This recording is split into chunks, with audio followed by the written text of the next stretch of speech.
I'm making this recording because I think in the future some of my family and friends might be interested in seeing it, and if they are, why that would be a plus. Otherwise, it's sort of a recording of my life, as much as I can remember, and tell as much as I can, as straight as I can. I was born in Boonville, Missouri, July the 3rd, 1923. And this coming July, I'll be 80 years old. When I was growing up, I gave no thought to how old I would ever become. It really wasn't a thing that I ever thought of. And after I was in Boonville, my dad worked for a shoe company there, Brown Shoe Company. He also had later on he had a trucking business where he used to truck and deliver furniture and that kind of stuff all around the central part of the state. And he was very good at that, except the Depression came along and wiped him out, so he had to go back to the shoe factory. And then we moved out of there and went to Columbia, Missouri to live. And he was working at that time for Missouri Transit Bus Company, which was a company that ran up and down Highway 63 from Fort Leonard Wood up to Cedar Rapids, Iowa. And therefore, my brother was born there, Don, who now lives in Shawnee, Kansas. And he was, my father, he was low on the totem pole as far as selecting runs. So anytime an older employee wanted to go on a different run, well, they'd bump my father off and we'd have to move. So we moved to Kirksville, where I went to the first 3 grades. Then we moved back to Boonville. He gave up the bus business. He didn't like all that traveling all the time. And I was there for the 4th and 5th grade. Then he went back to working for the Missouri Transit Company. And in the process, we moved to Moberly, Missouri in 1935. It was I started out there in the 5th grade in East Park School. And there I developed some very good friends that I still have. One of them was Cecil Glover, who now lives in New Jersey. He's retired from AT&T. And in all this moving around, then later on he decided to go into farming. My father did, so we had to move to Macon, Missouri. Then it was a farm, acres square, 640 acres, a mile each way, and and I lived there, and I had to go catch the bus every morning and go into Macon to school, and it was a place called 10 Mile, was the little wide spot in the road. It was very, I was there a year, and then I came back to Moberly, and he went to work for the bus company again. And I stayed there the rest of my grade school and junior high and high school.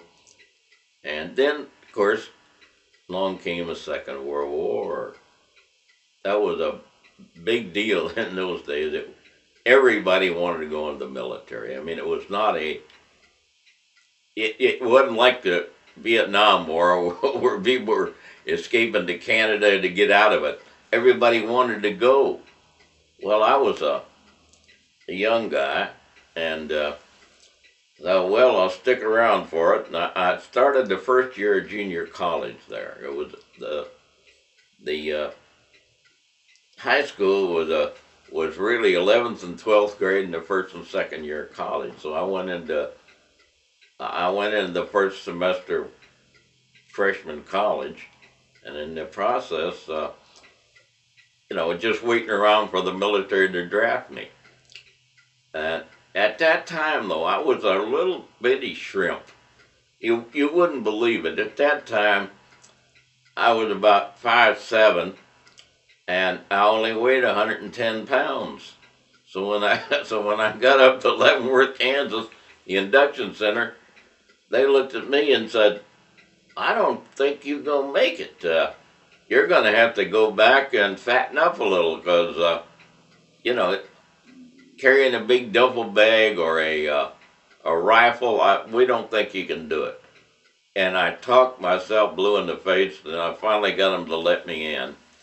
And from then on, I went to Fort Robinson, Camp Robinson, Arkansas, which is near Little Rock, and I went into the medics. Can you believe putting a little bitty guy in the medics? Well, the first thing they did was put some 250-pound guy on a stretcher, and some other guy and I were supposed to haul this guy up a little rocky cliff. That was a struggle. It was a comedy of errors, and I decided they came along with a test to go into Army Specialized Training Program. Because by that time, the leaders in the country decided that they were taking all the manpower, and if the war lasted a long time, we'd have a gap in our college students and in our workforce, and it wouldn't be very good. As far as they were concerned, they needed to train somebody. So I went to took a test, one of the Army Specialized Training Program, and I went to, and I passed, and I went to Baton Rouge, Louisiana, to LSU. But I didn't stay there because it was too crowded, so they shipped me over to Baylor University in Waco, Texas. And I went to the engineering part, studying calculus and physics and chemistry and all that kind of stuff. And I stayed there. They had 9-month terms, and I stayed there 9 months. And then would you believe, they canceled the program. I mean, it was supposed to be another 9 months. So they said, where do you want to go? You can't go back to the medics. So I picked out a radio school in Madison, Wisconsin, called Truex Field. It was what you call a radio school where you learn how to repair radios. Then I went to Chanute Field for electronics. Then I went to Boca Raton, Florida for radar. So I became a radar operator. And then later on, they shipped me to, I took a little leave and came to Moberly and saw my family and so forth. Then I went to New York and shipped over on the old USS Washington, which was a converted ocean liner for carrying passengers between England and the United States. And I went over on that to Liverpool, and then I got into a troop carrier group, 442nd Troop Carrier Group, which was which hauled gliders, paratroops, supplies, and all that kind of stuff.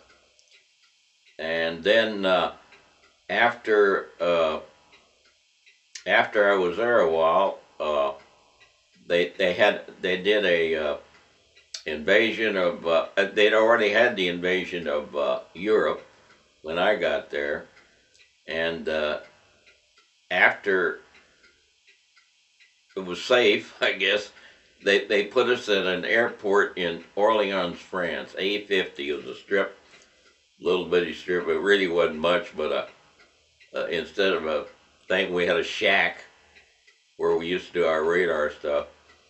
And then it got active because at that time, Patton was going to start his run across France into Germany, and he had to have gasoline. So we'd load up with, we had C-47s in that group I was in, and we had to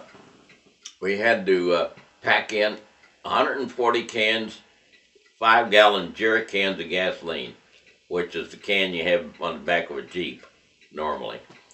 We'd take the 140, land at some little strip that Patton had put down in Germany someplace, or northern France, and after we'd unload, we'd go back and get another load.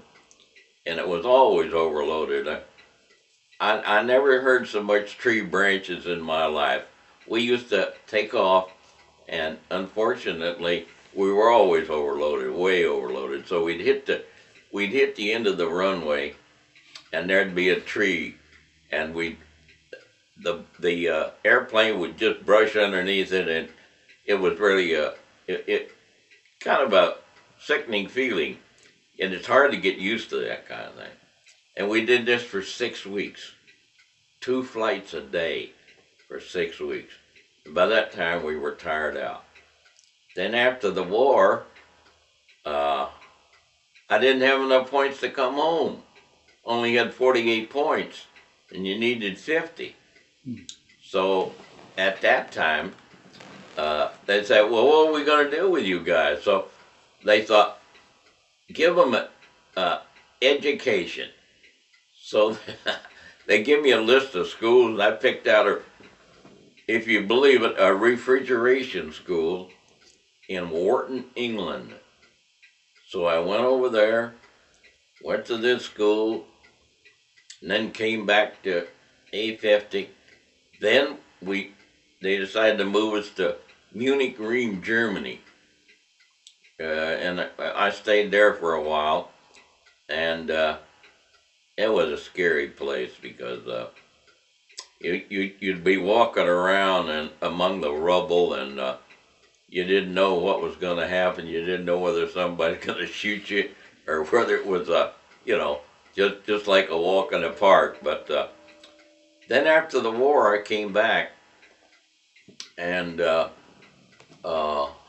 decided I'd go to college. So I started back in that fall. I got out in April of 46, and after I did that, I started to college again, and at Moberly Junior College, and I graduated from there in 47, May of 47, and then I decided that I might as well go to journalism school, so I went to the University of Missouri in the fall, to journalism school in Columbia, Missouri, and during that summer, I met my wife. We used, believe it or not, in Moberly at that time, we had a bus that used to go around the town, like Bi-State does here. Mm-hmm. Had a couple of buses, and we used to go around the town, and I met her on a bus. Wow. She was going to school there. So it was, and it turns out she was going to go that fall to Stevens College, which is also in Columbia, Missouri. So that's where I met my wife. And later on, after we graduated from our respective colleges, we got married in June the 4th, 1949. This happens to be the 3rd of June, so tomorrow would have been, if she would have lived, my 54th anniversary tomorrow. And so then I thought, well, there must be something I can do. And I looked around for a job, and they were all low pay.